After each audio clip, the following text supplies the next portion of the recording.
he laid out something I'd also investigated in my Maps of Meaning book, this underlying religious narrative. And it's basically a Gaia narrative. It's an earth-worshipping metaphysic, and it is a religious in its implicit structure. And the idea is that the planet is a hapless, fragile virgin threatened by a rapacious, consuming, tyrannical giant, and that's society, and that the individual is a parasitical predator riding the back of that rapacious monster.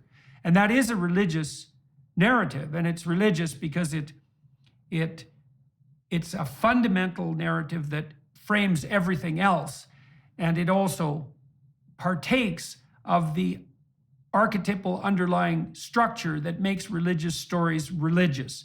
And so you could conjure up an opposite story, right? And this would flesh out the religious landscape. The opposite story would be nature is a hideous Gorgon-like demon who's hell-bent at every aspect to freeze us into terror and devour us. So that's nature red in claw and tooth.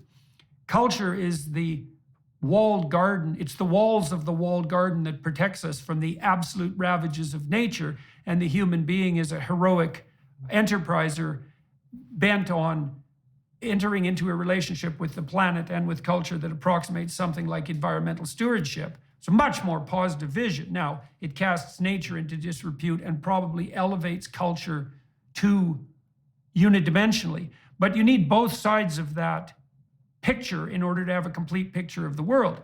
So kids are being offered an incomplete religious view of the world that's focused on nature as hapless virgin. And so everything is being sacrificed to her.